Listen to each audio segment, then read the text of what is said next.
सब व्यक्तियों पर, प्रदेश के हर नागरिक पर 1 लाख रुपए का कर्जा चढ़ा होगा, क्योंकि इस सत्ता पक्ष के जो राजा है वो सब तरफ से घिर चुके हैं।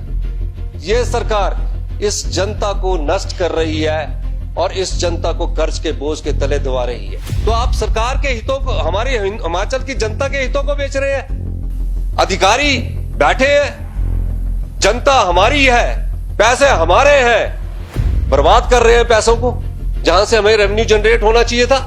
तो भविष्य की पीढ़ी आने वाले समय में हमें गाली देगी कि कैसे नेता इस सभागार में बैठाकर रख दिए थे। हमारे पैसे, हमारी मिनरल्स, हमारी माइनिंग और सीमेंट का रेट चंडीगढ़ से ज्यादा।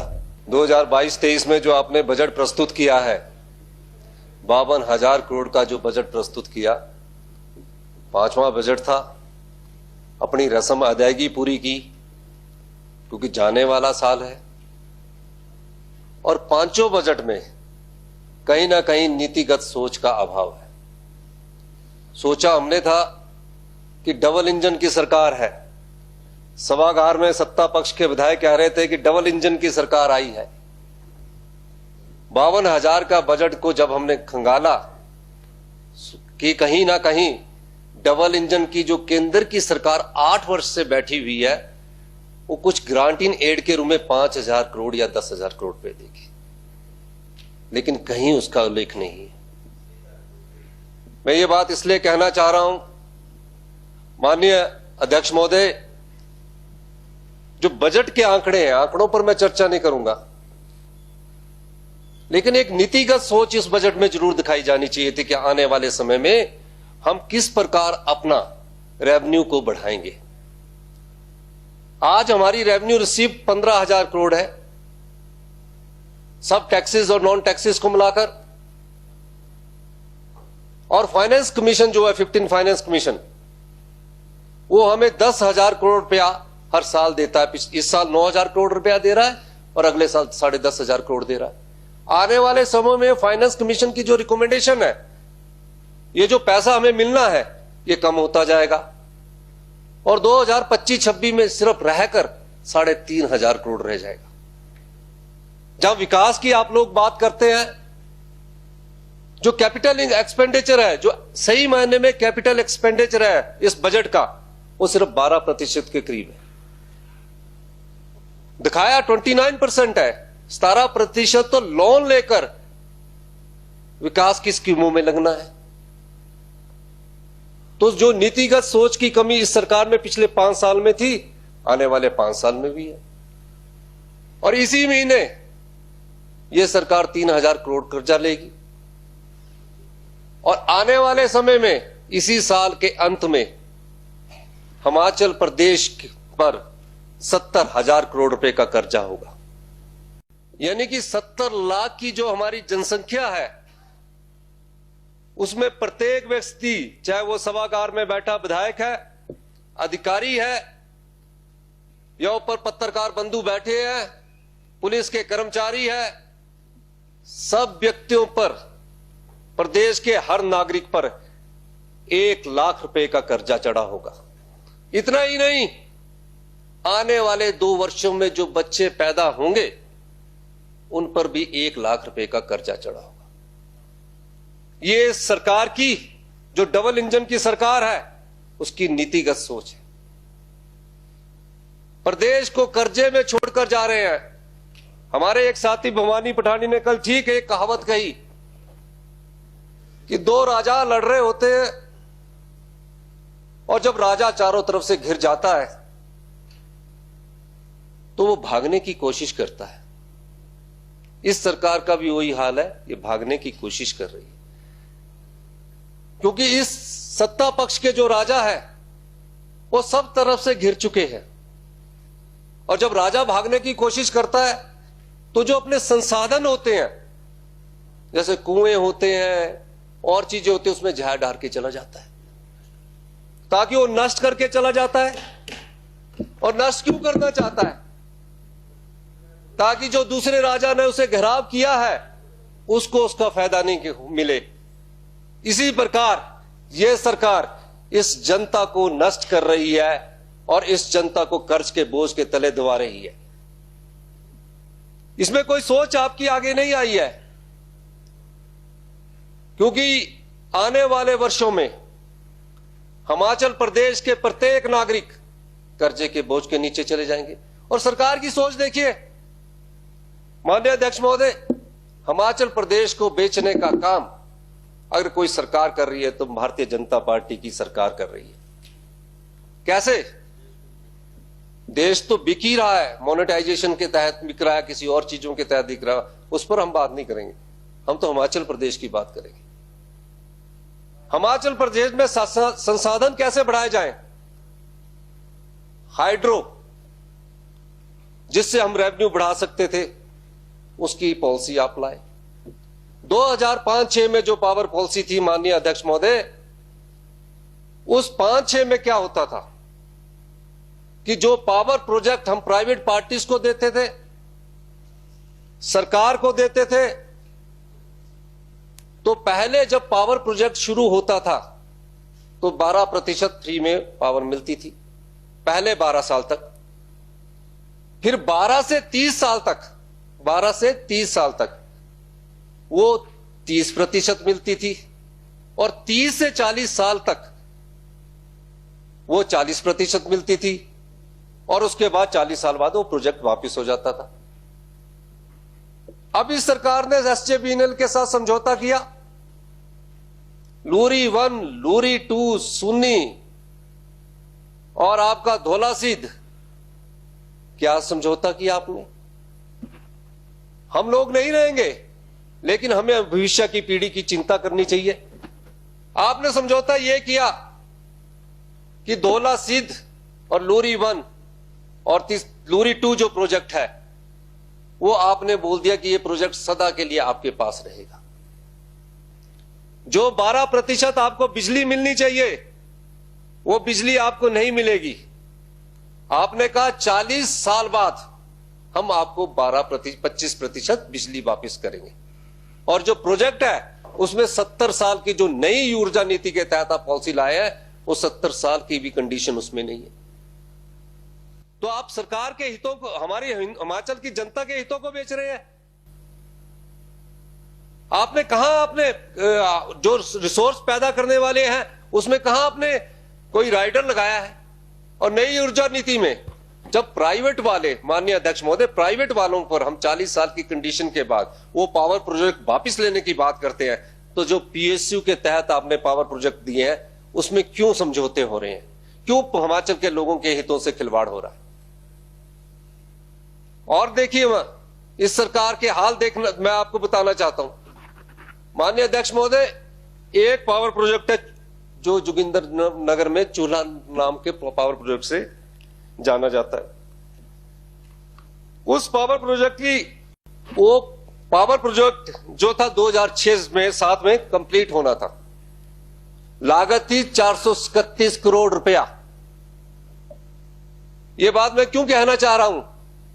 431 करोड़ रुपया लागत थी। 19 साल हो गए इस प्रोजेक्ट को बनने के लिए, और आज उसकी लागत होगी 2150 करोड़ रुपया। क्यों हिमाचल की जनता का पैसा बर्बाद कर रहे हो आप? कोई भी सरकार रही, जिस भी सरकार ने यह कार्य किया, क्या एक्शन उन अधिकारियों के खिलाफ लिया गया? और बिजली की कितने रुपए पर यूनिट पड़ेगी? बिजली पड़ेगी 50 रुपए पर यूनिट के हिसाब से, जो जोगिंदर नगर में आपका चूल्हा प्रोजेक्ट लग रहा है। यह हिमाचल की जनता के भविष्य से खिलवाड़ है। यही नहीं, जगत सिंह नेगी जी ने एक सवाल पूछा, शोंगटंग कच्छप प्रोजेक्ट का रिप्लाई आया है। जो प्रोजेक्ट की मिट्टी उठनी थी माननीय अध्यक्ष महोदय, माननीय मुख्यमंत्री महोदय, कच्छप शोंगटंग प्रोजेक्ट में जो प्रोजेक्ट की मिट्टी उठनी थी, मिट्टी उठाने के लिए जो प्रोजेक्ट बनाना था, 121 करोड़ रुपया खर्च कर दिया गया। 450 मेगावाट का प्रोजेक्ट है। क्यों ऐसी लापरवाहियां हो रही है? और अभी तक भी आने वाले 3-4-5 सालों में वो प्रोजेक्ट नहीं बनेगा। क्यों नहीं बनेगा? हिमाचल पावर कॉर्पोरेशन उस प्रोजेक्ट को बना रही है। उसमें होल टाइम चेयरमैन की जरूरत है अगर उसमें कमियां रोकनी है। अधिकारी बैठे हैं, जनता हमारी है, पैसे हमारे हैं, बर्बाद कर रहे हैं पैसों को जहां से हमें रेवेन्यू जनरेट होना चाहिए था। और यही नहीं, आने वाले समय में जिस प्रकार की ऊर्जा नीति माननीय भारतीय जनता पार्टी की सरकार यहां लेके आई है कि 70 साल तक वो प्रोजेक्ट सबके पास रहेगा। क्यों ऐसा परिवर्तन किया गया? बहाना सिर्फ साफ है कि कोई प्रोजेक्ट लगाने नहीं आ रहा। प्राइवेट वाले 12% फ्री पावर भी दे रहे हैं माननीय मुख्यमंत्री महोदय। 12 साल बाद 30 साल जब प्रोजेक्ट की उम्र होगी 18% फ्री पावर दे रहे हैं।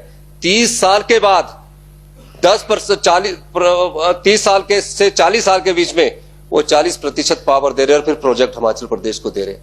आपने नई ऊर्जा नीति बनाई, आप बोलते कि 70 साल तक ये प्रोजेक्ट चलाओ।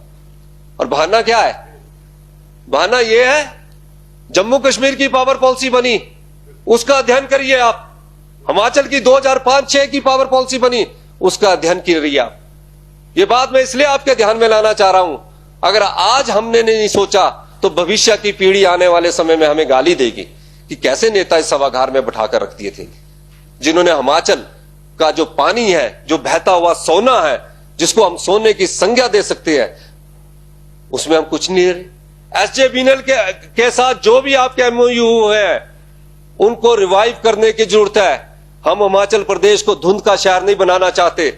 अगर हाइड्रो में हमको कोई जनरेशन से पैसा नहीं मिल रहा तो धुंध के शहर मत बनाइए माननीय मुख्यमंत्री महोदय। पर्यटन की दृष्टि से हमारे को धुंध के जब शहर बन जाएंगे हमें पर्यटन की दृष्टि से नुकसान होगा। यही नहीं माननीय मुख्यमंत्री महोदय, एक और चीज मैं आपके ध्यान में लाना चाहता हूं। आपने अपने बजट भाषण में कहा बिलासपुर भानुपली बैरी लेन, बहुत अच्छी बात है, बननी चाहिए। आप देखिए 15 साल पहले जो समझौता आया हुआ है उसको रिवाइव करने की जरूरत है।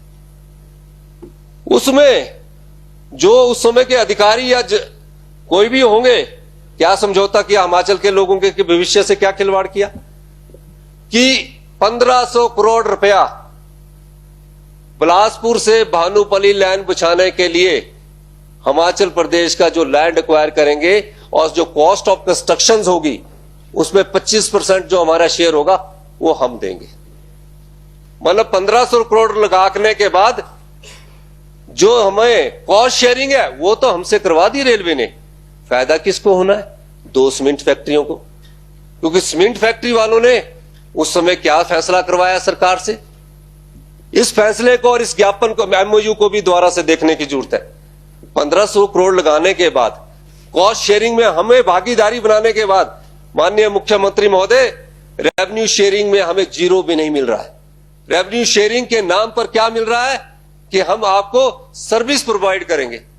अरे जिस इंडस्ट्रीज के लिए, 2 उद्योगों के लिए वो रेलवे लाइन बिछाई जा रही है, उनसे करोड़ों रुपया जो आएगा उसमें कुछ शेयर हमारा होना चाहिए, जहां हम 1500 करोड़ रुपया लगा रहे हैं। और अब आप माननीय अध्यक्ष महोदय, माननीय मुख्यमंत्री जी 700 करोड़ रुपया उनको दे चुके हैं और लैंड की कॉस्ट पूरी 70 करोड़ के अलावा पूरी हिमाचल प्रदेश सरकार ला रही है। इस दृष्टिकोण से आपने नहीं देखा। यही नहीं, चंडीगढ़ बद्दी रेलवे लाइन की बात भी मैं करना चाहूंगा। आप इसमें तो लिख रहे हैं कि केंद्र सरकार कर रही है, 50% जो लैंड एक्विजिशन की कॉस्ट है वो भी हिमाचल सरकार वहन करेगी और कॉस्ट ऑफ कंस्ट्रक्शन उसमें तो और ज्यादा बढ़ गए। जितनी भी कॉस्ट ऑफ कंस्ट्रक्शन है वो भी हिमाचल सरकार वहन करेगी। कहां सोई रहती है सरकार? कॉस्ट शेयरिंग कर रहे हैं, रेवेन्यू शेयरिंग नहीं कर रहे। क्यों हिमाचल की जनता का पैसा फालतू में बांट रहे, लुटा रहे हैं। अब जब बिलासपुर भानुपली रेल लाइन वहां पहुंचेगी तो जहां सीमेंट उद्योग रखे हैं, संजय अवस्थी जी ने ठीक कहा कि हमारे एरिया में सीमेंट उद्योग लगे, मेरी विधानसभा क्षेत्र अर्की में सीमेंट उद्योग लगे हैं। कल संजय अवस्थी जी ने बात कही कि वहां के लोगों को जो सीमेंट मिलेगा ये 1500 करोड़ रेलवे लाइन पहुंचाने के बाद, उसमें उनकी कोई हक नहीं होगी। हिमाचल के लोगों को सीमेंट मिलेगा 440 और 450 रुपए में। हमारे पैसे, हमारी मिनरल्स, हमारी माइनिंग और सीमेंट का रेट चंडीगढ़ से ज्यादा, दिल्ली से ज्यादा हिमाचल प्रदेश के गरीब लोगों को मिल रहा है। अर्की विधानसभा क्षेत्र में जहां सीमेंट लगा है वहां कॉस्ट पर सीमेंट मिलना चाहिए, ताकि जब वहां के लोग मकान बनाए तो उन्हें कॉस्ट के आधार पर सीमेंट मिलना चाहिए। इतनी फैसिलिटीज तो हमारे लोगों को जिस विधानसभा क्षेत्र में लगते हैं, चाहे वो लाडा के रूप में है, हम हाइड्रो में देते हैं, और इसके रूप में लगते हैं, तो ये तो होनी चाहिए। तो माननीय मुख्यमंत्री महोदय, एक और आप समझौता करने जा रहे हैं। मैं इसलिए आपको जागरूक करना चाह रहा हूं, आप हिमाचल को मत बेचिए। आप घिर चुके हैं, चाहे अधिकारियों से, चाहे सरकारी कर्मचारियों से, चाहे मंत्रियों से, और जब घिरते हैं तो राजा भागने की कोशिश करता है कि स्यापा आया साला छड्डा भरा, हमारी कंगनी बेड़ा गर्क हो गया। मेरा ये कहने का मतलब है माननीय मुख्यमंत्री महोदय, माननीय सदस्य अब बाइंड अप करते हैं। माननीय अध्यक्ष महोदय, बाइंड अप जी।